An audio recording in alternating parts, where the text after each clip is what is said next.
Hello mga ka-eats, kami ang Eatsplorations, Daddy Mark, Mommy Bianca, Ate Bini, Sadie at Sage. Isang pamilyang mahilig mag-eat and explore dito sa Pilipinas at sa ibang bansa.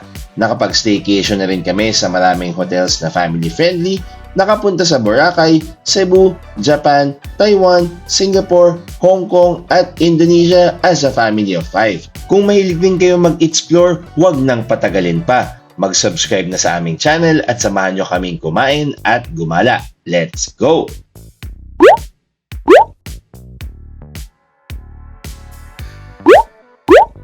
Hi! Welcome to 4 Points by Sheraton in Bali! Mga ka-eats, andito na kami sa loob ng room. So, room tour tayo. Pagpasok nyo pa lang ng door, on your left ay yung kanilang bathroom. So, malaki yung bathroom. Meron tayo separate yung shower sa toilet at meron silang bidet. Yun yung kinaganda ng mga hotels dito. Normally, meron silang bidet. Tapos, meron na rin provided na shampoo, shower gel, and conditioner. Yan. Tapos, merong rain shower and yung normal shower. Tapos, dito naman, dito yung mga amenities na ibang kailangan ninyo. Like toothbrush, cotton pads, cotton buds, soap. Tapos, meron silang drinking water dito. Andito yung kanilang hair dryer, hand towels, at ang maganda nilang bathtub. Tapos, tingnan nyo naman yung glass. See-through siya. So, kung kailangan nyo ng privacy, pwede nyo ibaba yung blinds. Yan. Tapos, dito naman, andito ang kanilang closet. Yan. May mga hangers, plancha, tapos andito yung safes. At meron silang laundry bag pag kailangan ninyo, and bedroom slippers.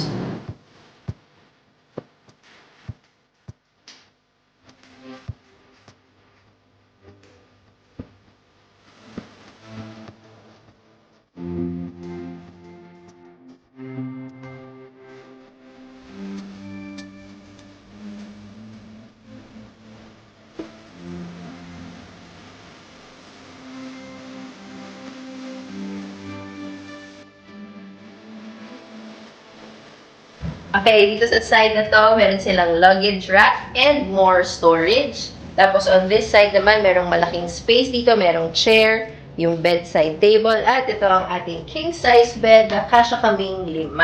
Tapos on this side, yung kanilang refreshments area, kettle, yan, tapos mga coffee mugs, water bottles, tapos nandito yung kanilang fridge. And meron sila ditong mga kailangan ninyong information or mga kailangan ninyong malaman. Yan.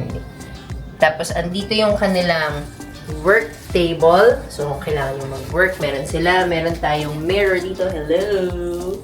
At ang kanilang TV. Ayan. That's it for our... ito pala. Meron tayong...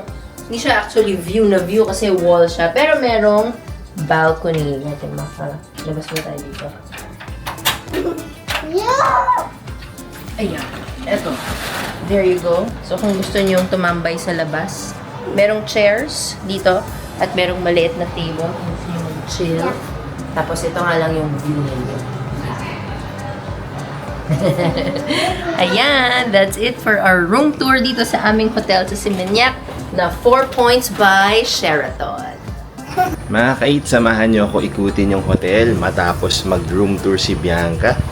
So, yun yung very spacious na room at nakakatuwa kasi malinis siya at bagong-bago. Tapos, syempre, kahit sabihin mong medyo downtown na to ng Bali, meron pa rin tayong sense of feel ng nature kasi meron tayong rice fields yan. Ang ano ko lang, sayang wala kaming view. Although, parang ang daming rooms ng hotel. So, baka medyo nakakaligaw ito. Pero, titingnan natin kung ano pang meron dito sa hotel. Feeling ko kasi parang medyo 4-star hotel siya na borderline 5. Kasi ang Sheraton is 4 Points by Sheraton. Nasa group siya ng Marriott. So, iikutin natin yung hotel. Titingnan natin kung ano pa yung meron dito. At sana matikman natin yung kanyang pagkain sa ibang video pa natin dito.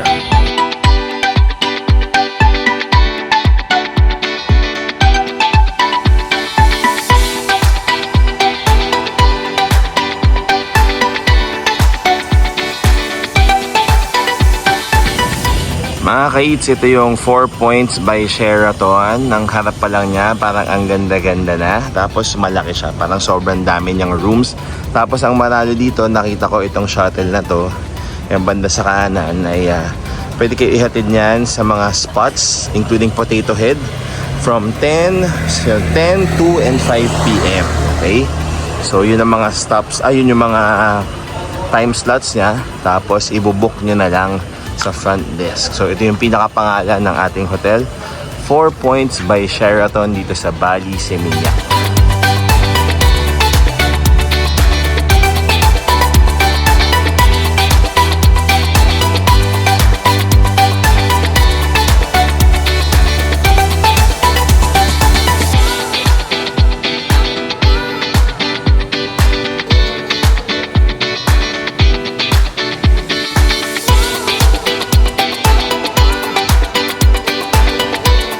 Hello mga ka-eats, so matapos kong mag-ikot-ikot, di mo na nagsalita kasi may music kanina eh. So papakita ko na lang sa inyo yung mga nakita ko. So syempre, una sa labas yung parking, tapos yung signage, yung 4 Points by Sheraton. At doon ko nga nalaman na meron silang shuttle sa mga key spots dito sa may Seminyak. Ang natandaan ko lang ay included doon ay ang Jalan Petitinget at yung kanilang sikat na sikat dito na beach club, yung Potato Head. So, yung pick up time or yung parang papunta doon, 10, 2 p.m. at 5 p.m. So, puro puro drop off lang. So, wala silang pabalik. Pero pwede na. So, sasabihin nyo lang, sign up lang kayo dun sa front desk kung sasakay kayo para may golf cart sila na papunta sa 4 or 5 key spots dito sa may Seminyak. So, sa may lobby, syempre yung check-in, kung saan kami nag-check-in, so yung check-in counter. Tapos meron doon yung parang lounge, may parang computer area, parang may pangtambayan, ganyan. Tapos meron din sa second floor yung kanilang Devi Valley, kung di ako nagkakamali, na restaurant kung saan doon yung pinaka-breakfast. Tapos parang all-day dining naman siya. At ang ganda ng view kapag doon kayo sa may bandang balcony noon kasi kita-kita nyo agad yung pool area at yung lounge area nila. Grabe, ang ganda. Sobrang laki ng pool. Tapos kita nyo yung mga buildings ng resort. Tapos ang sarap lang mag-lounge around sa mga day beds na meron sila. Tapos sa ground floor or sa first floor meron silang fitness center. Yung fitness center niya, parang considering the size ng resort ay parang medyo maliit siya, no? Pero pwede na. Feeling ko naman hindi naman masyado nag-workout yung mga tao kapag nagbabakasyon. So, nakalimutan ko kung anong binayaran namin dito. Pero lalagay ko dito kung magkano. I think mga nasa 9 ata siya a night. Pero for the looks of it, no, yung area niya, parang kita ko yung kalsada dito now, hindi naman ma-traffic. Okay siya. On the way here, may mga kainan, which is another plus points. Meron siyang shuttle, which is okay din. Sariling swimming pool, yes. May sarili na ring gym, yes. At yung pinakapanalo dito, syempre, yung breakfast for 0 to 12 years old na mga bata. Libre. Kasama siya. So, hindi na namin kailangan bayaran yung breakfast si Sabine at nung kambal. No? So, kaming mag-asawa, pasok na yung breakfast namin sa booking. At dahil doon, pasok na rin kaming 5 sa breakfast buffet. Ang maganda rin dito, mga ka-eats, ay mayroon din pala silang ino-offer na parang pay 800,000 plus makakuha ka ng 1 million worth rupiah plus. So parang medyo may 20% discount. So nag-avail kami ng 800 just to try. Para naman pag nag-dine kami sa hotel nila later or sa ibang araw, meron na kaming food credit. So may discount naman siya. Titingnan lang namin kung magkano siya abutin. Kasi inabot yung 800,000 ng naging 968,000. 32,000 na lang, 1 million na lang yun. So, hindi ko lang alam kung 1 million plus 20% din is yun yung actual bill mo na pwede. Sabi, inform naman daw kapag kulang na or need mag-top up or parang kung gusto mo bayaran yung pinaka-bill mo na lang, mga ka-eats. So, pwede na.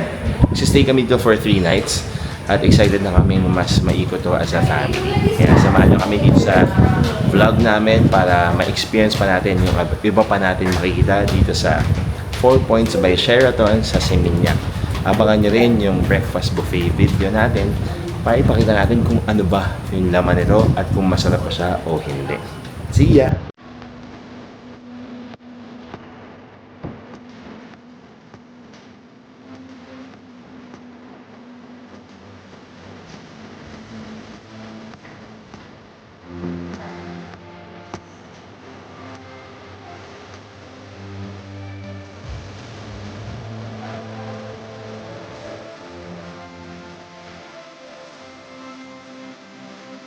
Mami Bianca, matapos maikot yung room at yung property, what are your initial thoughts dito sa ating 4 Points by Sheraton dito sa Seminyak?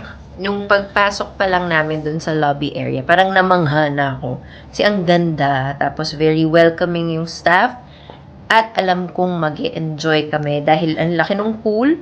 Tapos yung sa room nga, parang ang spacious din for us 5 and malinis. So excited na akong tignan yung breakfast. Yes, oo. Sa next video. Forward natin yun sa next video. But yung ano ko is mukhang mag-enjoy kami dito at matutuwa kami. Hello Sabine and the twins, what are your thoughts about our hotel here in Seminyak? The Seminyak Hotel diba it's 4 Points for Sheraton. The hotel room is very nice and the restaurant looks nice to eat too. And the hotel room is very You will big. eat the restaurant? Nice to eat Sorry, at. nice to eat at. And the bedroom is very nice. Bed. And I like that they have a bathtub here. And it's very nice that they also have like a balcony. But sana parang if our room was like viewing like maybe like nature, not a wall. Yeah. Oh my. The theme's better. But they also have a theme. So it's great. How's the internet speed? Did you check? Yeah, it's great. Good? I was able to connect like really fast. Okay. Yeah, like really fast. Thank you very much. Hello! Do you want to say something, the bear? You like the room? You like the room? How about you? She's gonna say hi. Hi! Hello! Alyong-alyo sa glass wall, no? Yay! Mga kait, sobrang nakakatuwa talaga kapag nakapili kami ng hotel na spacious enough for 5. So sa mga kapwa namin magulang na may 2 to 3 anak, no? Sa lahat ng hotel na sinaya namin, basta syempre pasok sa age group, no, ng twins at ni Bini. Kapag may mga tanong kayo na, pwede mga ka-aids, no? Hindi siya bawal. Ang ano sa akin ng mga kaibigan kong hotelier is, basta hindi pa umabot ang 12, usually okay pa siya. And, syempre sa adults and kids siya. Pero ibang usapan na yun, pag 5 adults na, 4 na adults na, tapos yung kama nyo, isang king, parang siksika naman yun, no? So, let's book our hotels accordingly. And, for us, happy kami na so far wala naman kaming problem kasi naman siya, legal naman siya and pasado siya sa mga hotel na napuntahan namin. And nagpapasalamat kami na kaya pa rin namin i-travel sila. And sana kapag 2 rooms na yung yung required, kaya pa rin, no? So kasi mamimiss namin naman mag-travel kapag magtitipid kami bigla-bigla. And gusto namin na isama kayo lagi sa mga adventures namin. Siyempre, no? So, maraming salamat talaga sa pagsubaybay sa amin. Yes, baby, what is it? What do you want to say? Daddy. Okay, so, yun lang. And, sana na-enjoy ninyo yung previous videos namin sa Bali. So, si Ubud One Resort, yung Opinic Coffee, sino ba? Si Blend Cafe, si Bebek Tepisawa, si Bali Zoo, Bali Farmhouse, Ulundano Beratan, at iba pa. Sana panoorin nyo kung hindi nyo pa napapanood, pero i-enjoy nyo pa kasi marami pa kaming videos na ipapakita sa inyo dito sa aming Bali Adventure. After nito, yung breakfast buffet. Hindi. Yung dinner pala muna namin. Kung ano man yung i-dinner namin tonight. At syempre yung breakfast buffet. At iba pang mga tours na experience namin. Tapos may isa pa kaming hotel na lilipatan after a few days. So yun mga kaitsa, don't forget to like, comment, and subscribe to our channel para naman updated kayo lagi sa aming mga gala, kakainin at gagawin. Maraming salamat sa panonood mga kaits. Until next time, Bye!